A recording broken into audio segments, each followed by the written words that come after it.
10장입니다. 로마서 10장 4절 말씀. 예, 로마서 10장 10절로 하겠습니다. 10절 말씀부터 15절 말씀까지 15절 말씀까지를 교도하시겠습니다. 네, 10절 말씀, 로마서 10장 10절 말씀 제가 먼저 봅니다. 사람이 마음으로 믿어 의에 이르고 입으로 시인하여 구원에 이르느니라.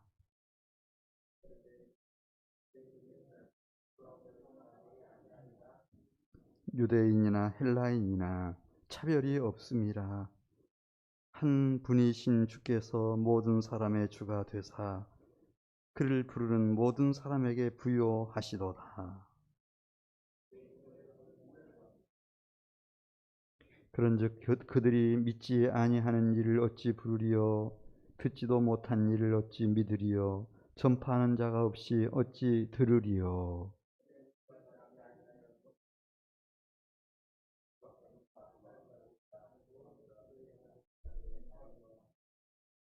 아멘. 네. 지금 우리가 좀 어려운 시기를 이렇게 보내고 있지만 이게 가장 어려운 건 아니고요. 네. 우리 선배들도 다 경험했고 한 바대로 이제 이보다 더한 환란이죠. 예를 들어 전쟁이 일어난다. 그런 이 비대면 예배도 어렵습니다. 또 체제가 바뀌는 수도 있어요.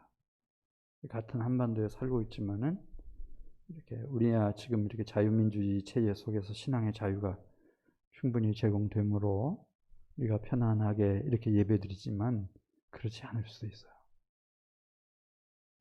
그럴 때는 지난 2000년을 돌아보면 어떻게 주님께서 인도하셨나. 이 가족 단위로 해서 하나님이 쭉 인도하세요. 네. 그래서 당신의 교회를 지키시는 거예요. 그 구약 시대에도 보면은 예를 들어 아브라함, 그러면 아브라함은 그냥 이렇게 나이가 많고 학렬이 제일 높고 집안의 최고 어른이고 그런 정도가 아니고, 아브라함은 누군가 이 족장임과 동시에 신앙적인 영적인 제사장이에요. 가족들 다 이끌고 제단 쌓고 이렇게 다 하는 겁니다. 이삭도 역시 마찬가지. 이삭이 이제 그 족장이 되고 나면 이삭은 또 제사장인 거예요. 가족들을, 자손들을 이끌고 하나님을 섬기는 그런 책임이 주어지죠. 야곱도 마찬가지예요. 야곱 이스라엘도 12 아들들이 있고 이제 거기서부터 태어난 손자 손녀들이 있고 대가족이 되겠죠. 그러면은 아브라함은 그냥 학렬이 제일 높다, 나이가 제일 많다, 최고 어른이시다, 그게 아니고 이제 영적인 제사장이 돼서 그 가족 전체를 하나님 앞으로 인도하는 거예요. 지난 근 2000년 동안 그 이스라엘 나라가 망했을 때도 게토라고 그러죠. 이 유대인들이 이렇게 모여 사는 곳에서 어떻게 그들이 그 자기들의 신앙을 잘 지켜왔나. 유대인으로서 그건 가족이었어요. 국가는 없어져도 다른 모든 시스템 다 없어지고 성전까지 다 없어져도 가족은 남아 있으니까 그 가족 단위로. 그래서 신명기 6장에 보면 그 가정을 이렇게 하나님의 말씀을 가르치는 학교로 또 이렇게 교회 성전처럼 만들어서 가정에서 다 하는 거예요. 지금도 저 북한에 이제 지하 교회라고 하는데 그분들이 어떻게 신앙을 지켜왔나, 다 이 가정 안에서 예배 드리는 거예요. 그 제일 할머니가 할아버지가 살아계시면 그분들이 인도하시고 또 아버지가 인도하시고 어머니가 아버지 돌아가시고 나면 인도하시고 그렇게 다 하는 거고, 러시아 복음주의 침례교회도 보니까 중국도 역시 마찬가지 문화혁명실에 똑같아요. 가정. 그래서 오늘 그 온라인으로 예배를 드리는 우리 교우 여러분들, 그리고 또 이렇게 같이 현장에서 이렇게 예배 드리시는 우리 교우 여러분들, 우리도 대비는 하셔야 돼요. 언젠가 정말 환난의 때가 오면 내가 우리 가족을 인도하는 영적인 목자로서, 이렇게 예배 인도자로서, 설교자로서 서야 된다. 그런 준비를 항상 미리미리 하셔야 돼요.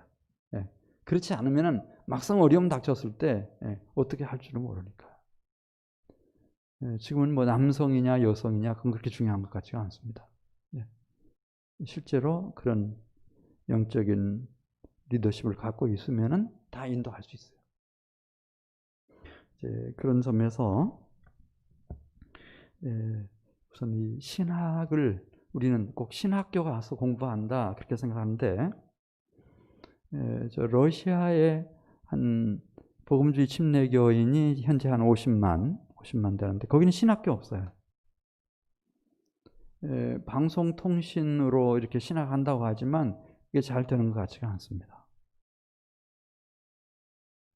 그러면은 어떻게 다 그 목회자를 세워서 그 많은 교회들이, 우리보다 더 역사가 더 길거든요.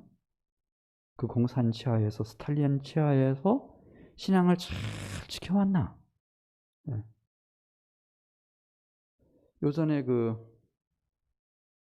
러시아 연해주 침례교회 감독 목사님 내외 다녀가셨는데 며칠 지나면서 얘기해 봤는데요, 절대 무식하지가 않아요. 그러면 신학 안 했어요.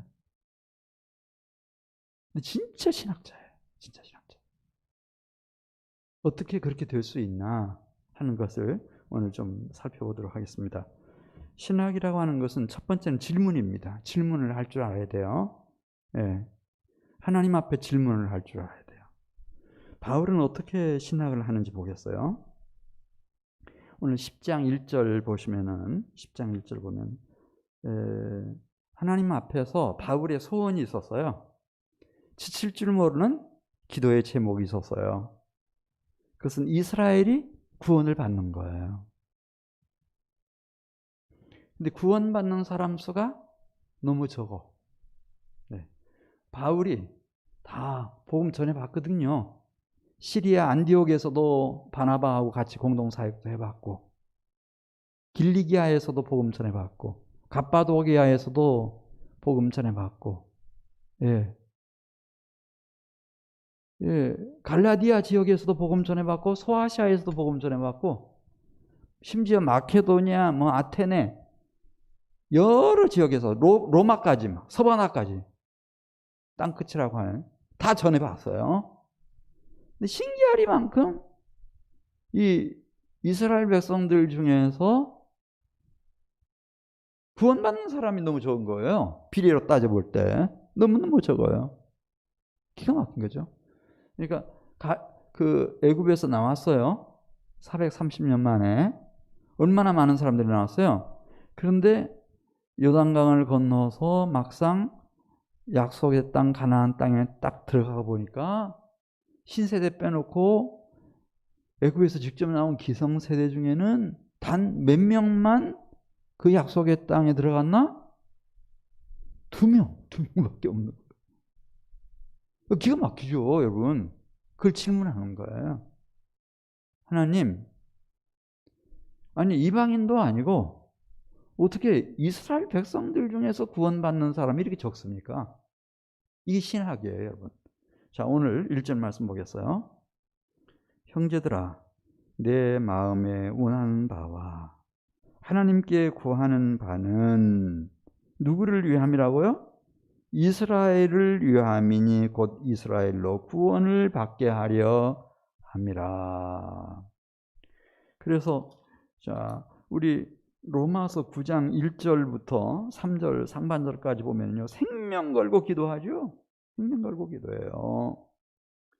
내가 그리스도 안에서 참말을 하고 거짓말을 아니하노라. 나에게 큰 근심이 있는 것과 마음에 그치지 않는 고통이 있는 것을 내 양심이 성령 안에서 나와 더불어 증언하노니 나의 골육 곧 나의 형제 곧 골육 친척을 위하여 내 자신이 저주를 받아 그리스도에게서 끊어질지라도 원하는 바로라. 그들은 이스라엘 사람이라. 자기 동족 이스라엘의 구원을 위해서 그렇게 기도하는 거예요. 생명 걸고 기도하는 거예요. 근데 구원받는 사람 숫자가 너무 작아. 너무 작아.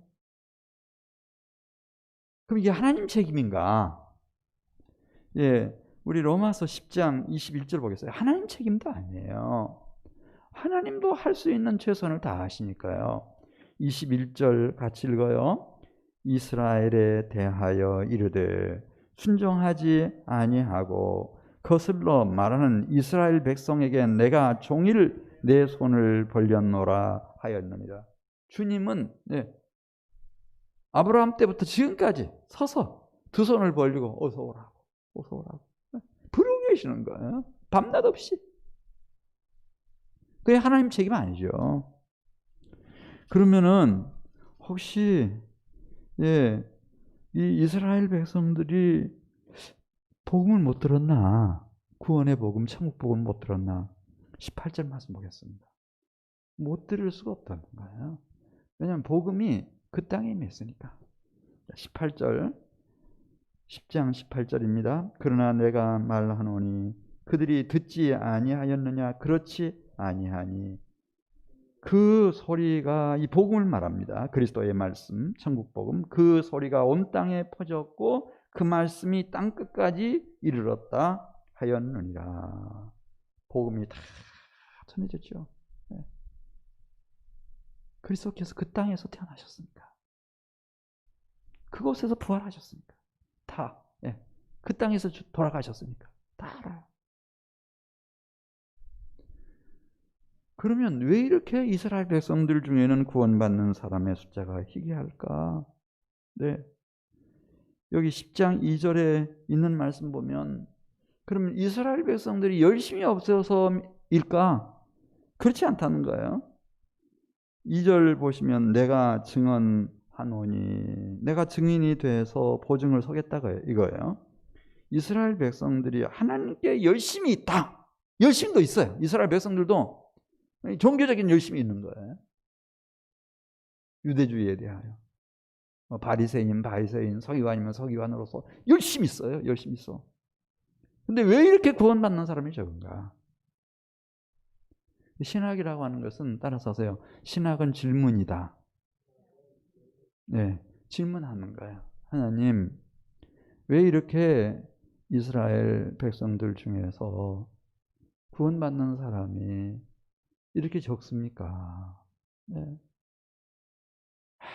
아무리 기도를 하고 하나님이 날마다 두 손 벌리고 돌아오라고 밤낮 없이 1년 365일 아브라함 때부터 지금까지 부르고 계시는데도 돌아오는 이 없어서 예루살렘 유다가 멸망할 때는 예루살렘 거리에 의인 하나가 없었다고 그러잖아요. 하나도 없는 거예요. 네. 왜 이렇게 되었을까? 네. 그러다가 이제 이 바울이 응답을 받아요. 아하, 이것 때문이구나. 그게 뭐예요? 2절 마지막에 나와요. 이들의 그 신앙생활이라고 하는 것이 지식을 따르는 생활이 아니구나. 신앙생활이 올바른 지식을 따르는 신앙생활이 아니구나. 이렇게 깨닫는 거예요. 어떤 분들은 막 덮어놓고 믿는 것이 신앙생활이라고 하는데 그럼 큰일 나요, 여러분. 그냥 예수님 믿으니까 마스크도 안 쓰고 그냥 그렇게 하다가 집단 감염되면은요 너무너무 안타까워요. 그렇게 할 일이 아니거든요. 우리 기독교 신앙은 덮어놓고 믿는 게 아니에요. 지식이라는 얘기를 2절에 쓰고 있잖아요. 2절을 같이 읽습니다. 내가 증언하노니 그들이 하나님께 열심히 있으나 올바른 지식을 따르는 것이 아니니라. 호세아 4장 6절에도 내 백성이 지식이 없으므로 망하는도다 그랬어요. 네. 지식이 필요해요.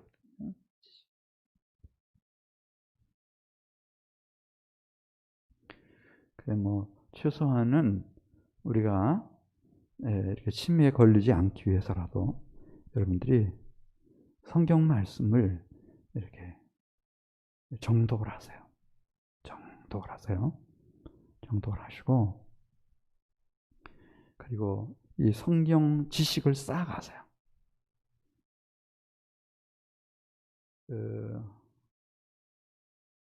러시아 교회를 요즘 이렇게 쭉 보는데요. 러시아 교회는 그렇게 신앙이 순수해요. 설교가 없어요. 예배에 설교가 없어요. 그럼 신학을 한 사람이 있어야 설교를 하죠.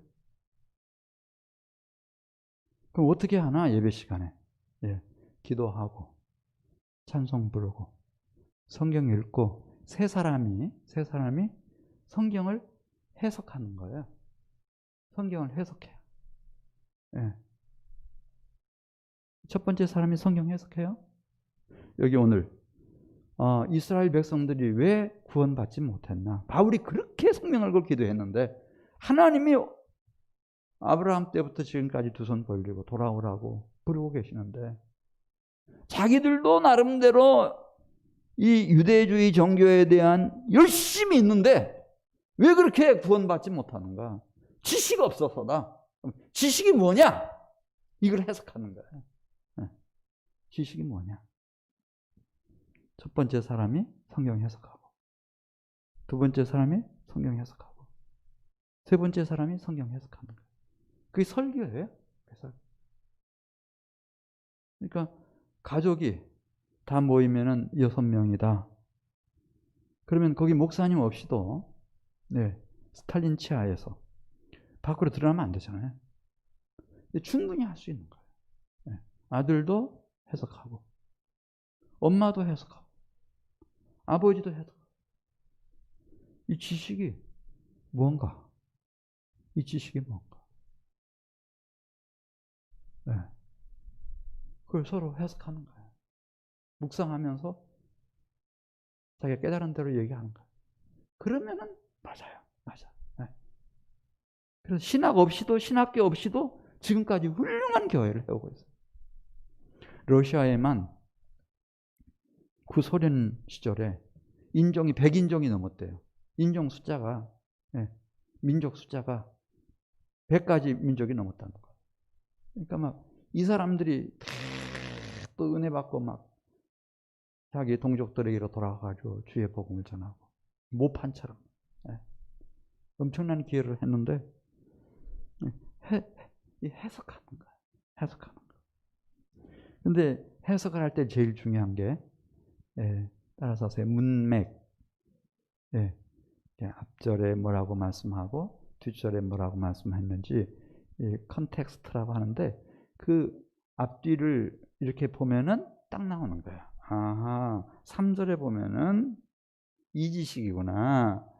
의 그러면 정의 그러면은 이 두 가지가 있다는 거죠. 우리가 아는 것처럼 뭐 사회 정의 그 하나가 아니고 이렇게 의에는 두 가지가 있는데 첫째는 사람의 의, 자기의 의가 있고 그다음에 또 하나는 하나님의 의가 있다. 이렇게 말씀하는 거예요. 이 지식 무엇이 하나님의 의고 무엇이 사람의 의, 자신의 의인가? 이 율법의 행위로 의롭다함을 받는 길이 하나 있고 그리고 믿음으로 의롭다함을 얻는 길이 있는데 무엇이 하나님의 의인가? 이 지식을 따라가지 않아서 이스라엘 백성들이 망했다. 그러면은 이 지식이 뭔가를 해석하는 거야.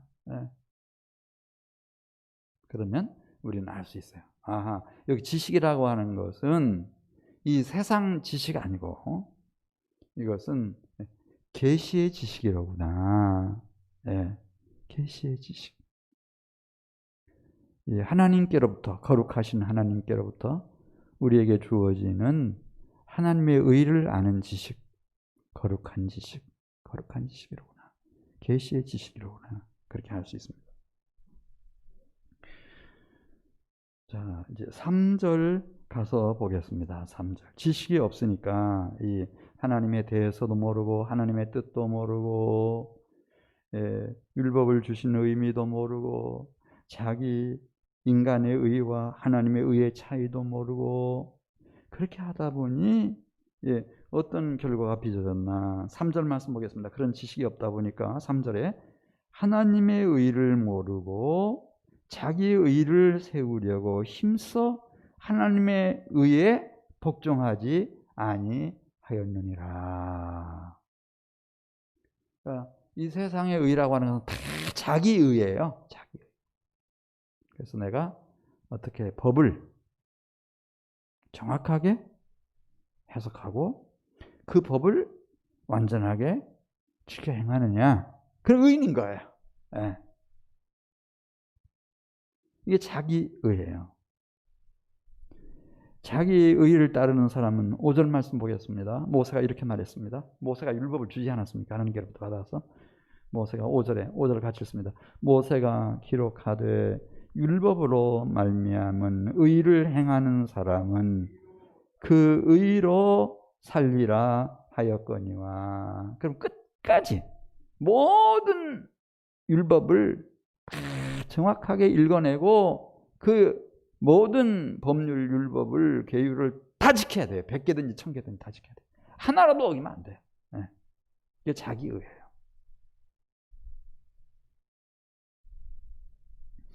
그런데 6절에 있는 말씀을 보면 그런 율법으로 말미암은, 율법의 행위로 말미암은 의가 아니고 믿음으로 말미암은 의가 있다. 그렇게 말씀하는 거예요.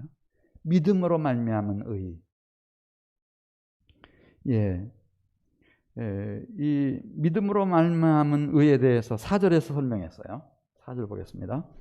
그리스도는 모든 믿는 자에게 의를 이루기 위하여 율법의 마침이 되시니라. 이 세상에 여러분 대한민국 하면 우리 대한민국에 헌법이 있고 법률이 다 있어요. 법률이 다 있고 윤리 도덕이 있고 각 종교마다 계율이 다 있고 근데 그것을 하나도 빠짐없이 정확하게 다 읽어내고 그 뜻을 살려서 행위로서, 율법의 행위로서 의롭다함을 받을 수 있는 사람이 있나? 그건 굉장히 어려운 얘기예요. 그건 어렵습니다. 하나님 앞에서 오늘 4절 말씀 보면 오직 한 분이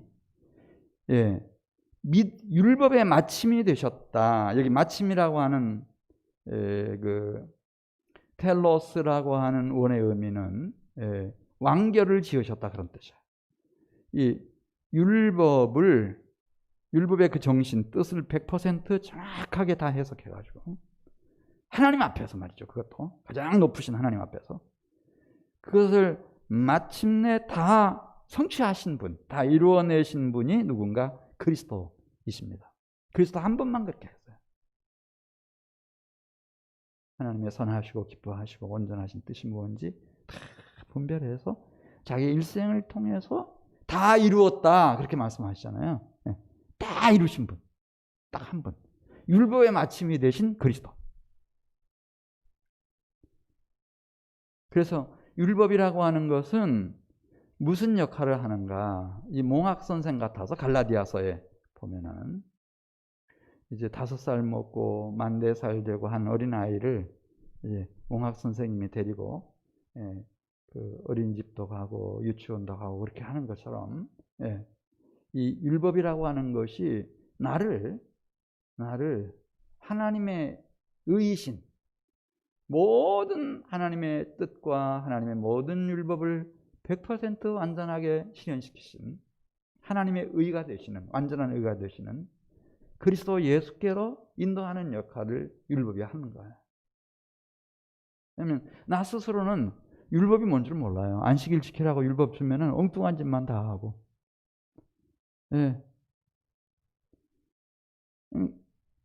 너무 부패해서, 우리가 어리석고 미련해서.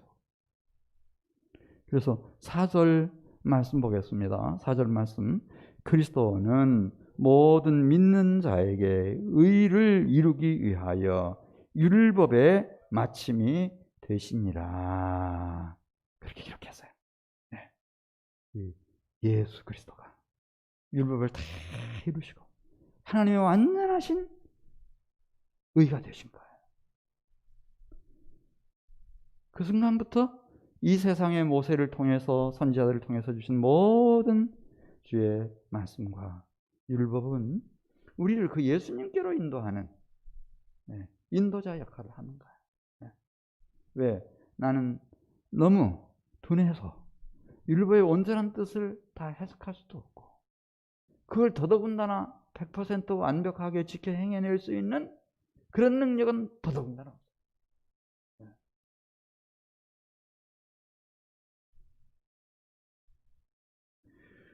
그래, 여기 6절 가서 보겠습니다.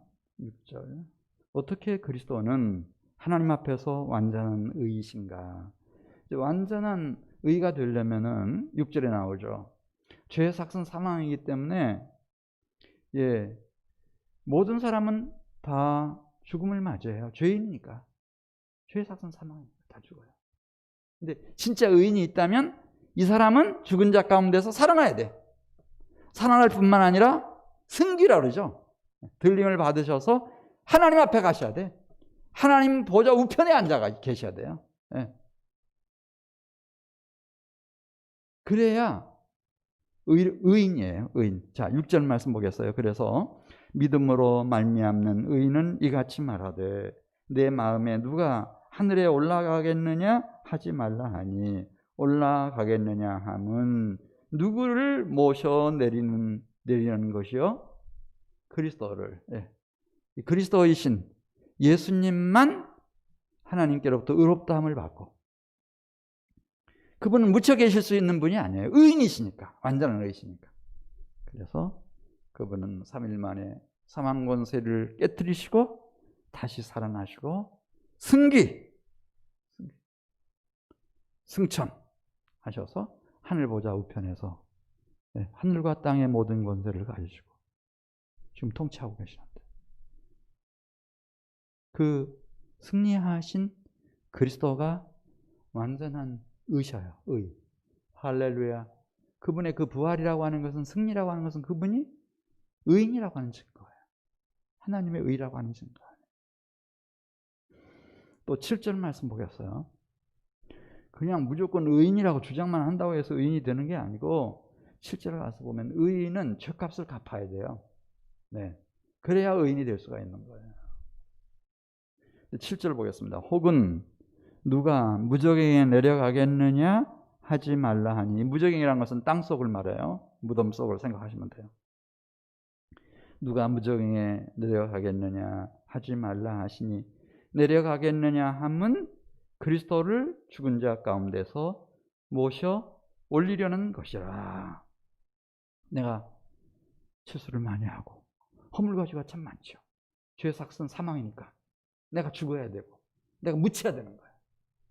근데 나를 대신해서 나의 죄값을 다 갚아주시기 위해서 내 대신 죽어주신 분이 계시는가? 내 대신 음부에, 무덤에 묻히신 분이 계시는가? 없다! 그렇게 말하지 말라. 있다는 거예요. 누가 그렇게 하셨는가? 그리스도이신 예수님께서 나의 대속제물이 되시려고, 속건제물이 되시려고, 희생양이 되시려고 정죄당하시고 십자가 위에서 죽임당하시고 땅속에 묻히셨다. 그래서 죄값을 다 갚아주셨으니까, 의롭다 하셨으니까. 우리 4절로 가겠어요. 이 그리스도는 모든 믿는 자에게 무엇을 이루기 위하여? 불의가 아니고 의를 이루기 위하여 율법의 마침이 되시니라. 할렐루야. 이 그리스도 예수를 믿는 믿음으로 의롭다함을 받는 길이 하나 있어요. 근데 이 자기의 율법의 행위로 의롭다함을 받는 것은 의롭다함을 받을 수 없을 뿐만 아니라 혹시 뭐 여러 가지 중에 몇 가지를 잘했다 하더라도 순식간에 그것을 잘하는 순간에 자신도 모르게 자만심에 빠지고 우월감에 사로잡히고 교만해지고 오만해지어서 천사장 루시퍼처럼 돼버려요. 안한무인돼요. 예를 들어 99점 받았다. 다른 친구들 다 5점, 6점, 3점인데 나 99점 받았다. 그러면은 그 다른 사람들을 얼마나 무시하고 얼마나 함부로 하는지. 그래서 주께서 원하시는 것은 구원의 방법은 율법의 행위로 이루어지는 자신의 의가 아니고 믿음으로 그리스도 예수를 믿음으로 의롭다함을 얻는 하나님의 의로 우리가 구원받는 길을 준비해 놓으신 거예요.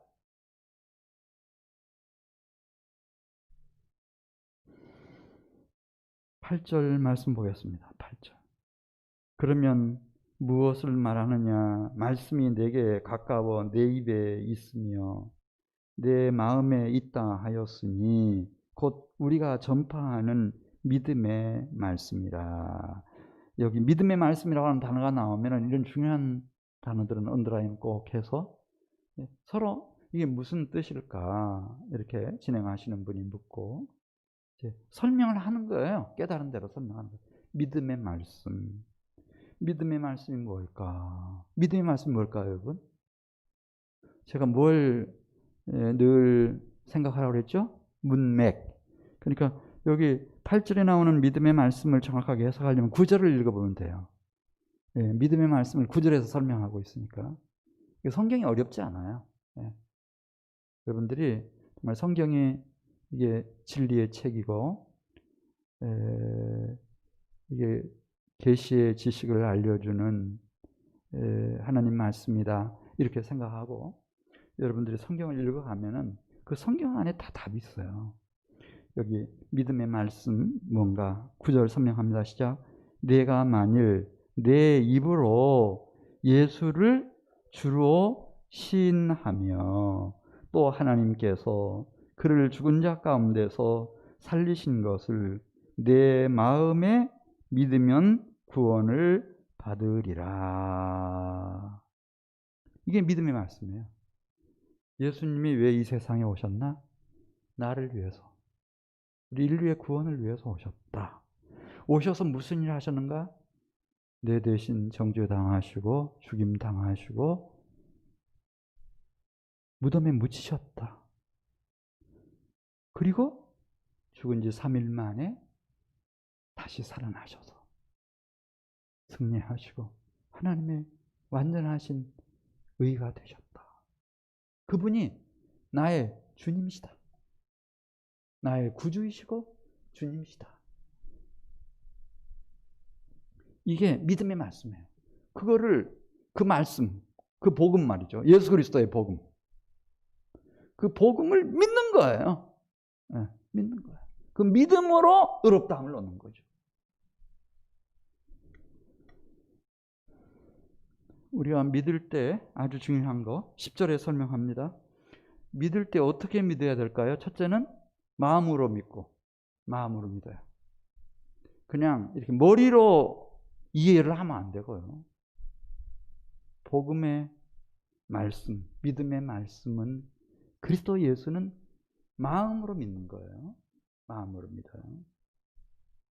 그리고 내가 그리스도 예수를 믿는다고 하는 사실을 입으로 시인하는 거예요.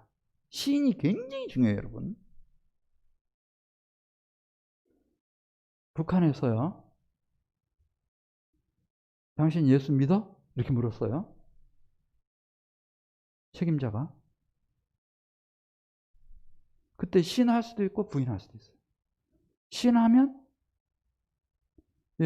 감옥에 가든가 수용소에 갇히든가 죽임당하든가. 부인하면 목숨을 건질 수가 있어요. 이 시인이라고 하는 이 말은 뭐 주여 주여 하는 자마다 다 하나님의 나라에 갈 것이 아니요, 거기서 입술로 뭐 주여 주여 그렇게 하는 게 아니고, 여기 시인이라고 하는 말은 많은 사람들이 보는 앞에서 예수가 나의 구주이시고 나의 주님이시고 나의 하나님이신 것을 공적으로 확증하는 거예요. 그리고 그 책임을 다 지는 거예요. 그걸 시인이라고 해요. 시인. 11절 말씀, 10절부터 같이 읽겠습니다. 10절 시작. 사람이 마음으로 믿어 의에 이르고 입으로 시인하여 구원에 이르느니라. 그러니까 뭐 입술로 시인을 하고 실제로 자기의 인생 여정 속에서 예수님을 항상 모시고 살아가는 삶인데, 11절 성경에 이르되 누구든지 그를 믿는 자는 부끄러움을 당하지 아니하리라 하니 유대인이나 헬라인이나 차별이 없음이라. 한 분이신 주께서 모든 사람의 주가 되사 그를 부르는 모든 사람에게 부요하시도다. 그래서 평생의 인생의 존재 이유, 내가 삶의 목표, 이것은 진실된 신앙을 가진 성도를 살아계신 그리스도께서, 하늘과 땅의 권세를 가진 살아계신 그리스도께서 절대 연약하게 만드시지 않으시고 부유하게 만드시는 분이시다. 내가 온 것은 양으로 생명을 얻게 하고 풍성히 얻게 하려 하심이라 말씀하신 것처럼, 영광의 주님은 내가 이 계시의 지식을 따라서 믿음으로 의롭다함을 얻고 주님을 시인하는 삶을 살면, 내 입술로부터 나의 모든 행실까지 살아계신 주님은 나와 우리 가정을 부유하게 하시고 이 공동체와 이 사회와 이 시대를 아름답게 하시는 하나님이시다. 그걸 증명해 보이는 삶이에요. 12절 말씀 다시 읽습니다. 유대인이나 헬라인이나 차별이 없습니다. 한 분이신 주께서 모든 사람의 주가 되사 그를 부르는 모든 사람에게 부요하시도다. 13절 누구든지 주의 이름을 부르는 자는 구원을 받으리라. 할렐루야. 여러분, 이후로의 삶이 우리는 크게 달라요. 율법의 행위로 의롭다함을 받고 나의 의를 위해서 살아가는 사람들이 아니고, 우리는 누구를 믿음으로? 그리스도 예수를 믿음으로 의롭다함을 받은, 하나님의 의를 이렇게 선물로 받은 보배롭고 정귀한 자녀들인데, 우리 사랑하는 성도 여러분들이 마음으로 그리스도 예수를 믿고 입으로 시인하고 늘 어느 곳에 가든지 무슨 일을 하든지 예수님의 어린 양이신 예수님의 신부답게, 주님의 제자답게 여러분 살아가시길 바랍니다. 우리 주께서 여러분들을 절대 버리시지 않을 것입니다. 부유하게 하시고 여러분들의 영혼을 통해서, 인격을 통해서, 언행심사를 통해서, 일생의 모든 삶의 일정을 통해서 여러분들이 얼마나 주님의 사랑과 풍성한 은총 속에 있는지 다 주님께서 증명해 보여주실 것입니다. 자, 우리 13절 말씀 같이 읽습니다. 누구든지 주의 이름을 부르는 자는 구원을 받으리라. 주님을 잊지 마십시오. 공부를 하든지 가사 일을 하든지 아니면은 사업장에서 사업을 하든지 직장 생활을 하든지 어디서 무슨 일을 하든지 늘 주님을 부르십시오. 주님과 함께 하십시오. 12절 말씀 하반절입니다. 한 분이신 주께서 모든 사람의 주가 되사 그를 부르는 모든 사람에게 부요하게 하시도다. 뭐 이렇게 전염병이 돌고 경제가 어렵고 일상이 다 무너지고, 네. 사람들의 마음이 우울해지고, 그렇다고 해서 똑같이 잘못되라는 법은 없습니다.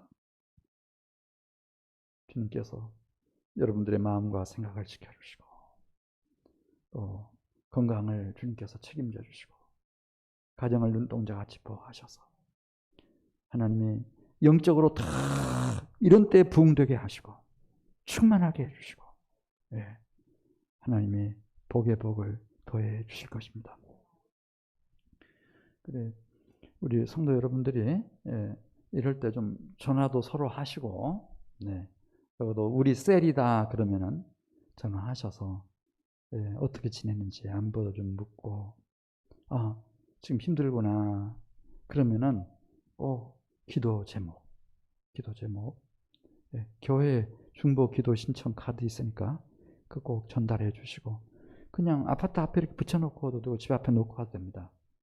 그거 작성해 주시라고, 작성했는지 확인해보고 어떤 내용인지 확인해보고, 정말 절실한 기도 제목 같으면은 새벽에 나랑 같이 가자, 같이 나와서 여기서 새벽 기도회에서 자기의 기도 제목 읽고 기도 부탁하고, 온 성도들이 같이 기도하고, 또 셀 리더들이 특별히 새벽마다 또 기도하고, 이렇게 해서 참 우리가 믿음으로 나아갈 때 얼마나 우리 주께서 우리를 긍휼히 여기시고 불쌍히 여기시고 은혜를 베푸시고 우리를 영적으로 또 경제적으로 모든 면에서 참으로 부유하게 만들어 가시는 분인지 경험할 수 있도록 그렇게 좀 도와주시기 바라고, 여러분, 물론 이제 우리가 이렇게 교제하고 하는 것은 힘듭니다만은, 그러나 그것을 넘어서서 우리가 교제하고 지체들을 돌볼 수 있는 그런 지혜를 하나님이 다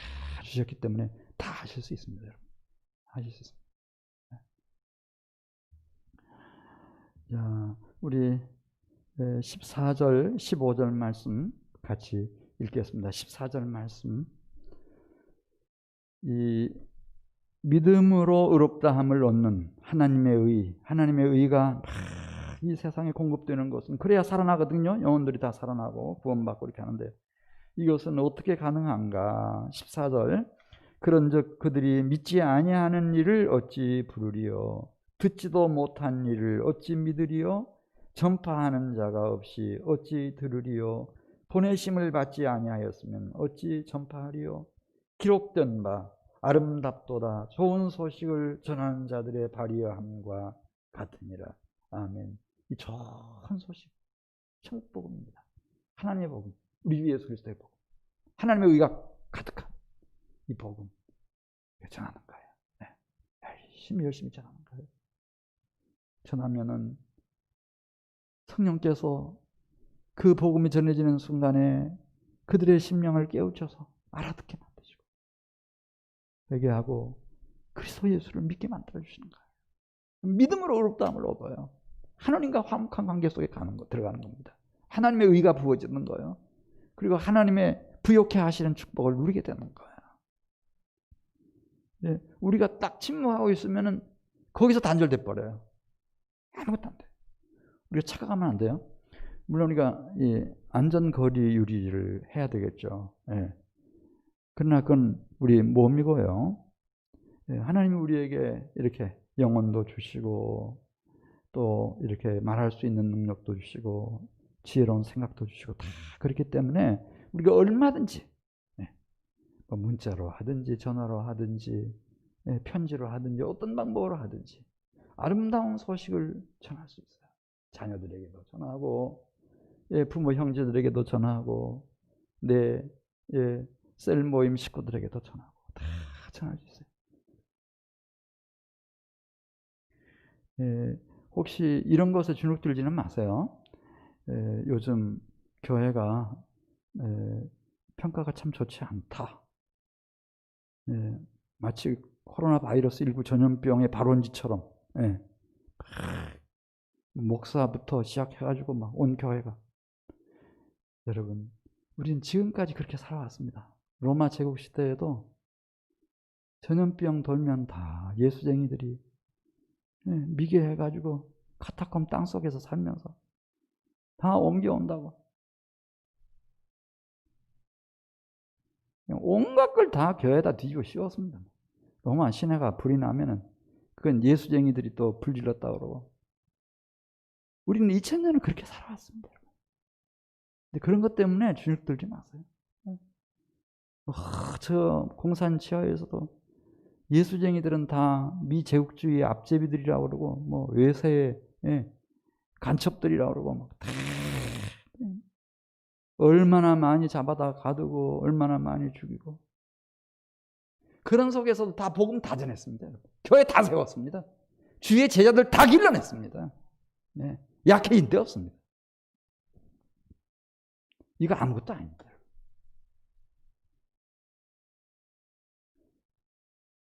사도들 보십시오. 다 죽었습니다. 예수님도 죽었습니다. 그래도 승리합니다. 하나님 살아계시니까. 걱정하지 마시고 여러분들은 아름다운 소식을 전하는 주의 사자들이 되시길 바랍니다. 여러분들이 희망입니다. 우리 같이 기도드리겠습니다. 하나님 아버지 감사합니다. 저희 각 사람이 이런 때에 어떻게 지혜롭게 하나님의 선하신 뜻을 잘 받들고 갈 수 있는지 깨우쳐 주시고, 하나님이 우리를 보내주신 그곳에서 주님의 제자의 삶을, 이 소명을 완수할 수 있도록 용기도 주시고 지혜도 주시고 힘도 주시고 은혜도 더해 주시옵시기를 원합니다. 그래서 많은 사람들이 그리스도 예수를 믿음으로 의롭다함을 받게 하시고 하나님의 의로 돌아오게 해 주시옵소서. 예수님의 이름으로 기도드리옵나이다. 아멘. 우리 주신 말씀 생각하면서 찬송 85장입니다. 85장.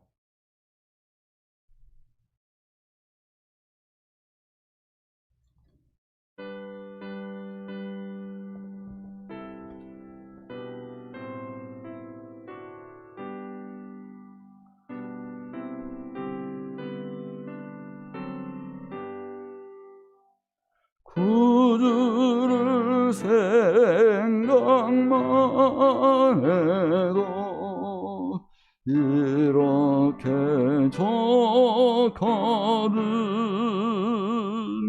주 얼굴 배울 때야 얼마나 좋으랴. 만민의 구주 예수의 귀하신 이름은 천지에 있는 이름 중 비할 데 없도다.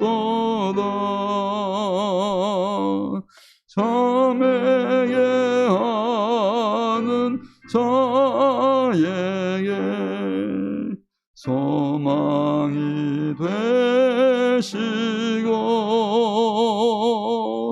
구하고 찾는 자에게 기쁨이 되신다.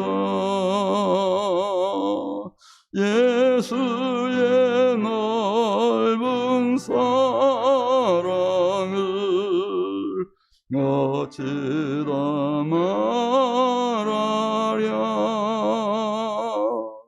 주 사랑 받은 사람만 그 사랑 알도다. 사랑의 구주 예수여 내 기쁨 되시고 이제로부터 영원히 영광이 되소서.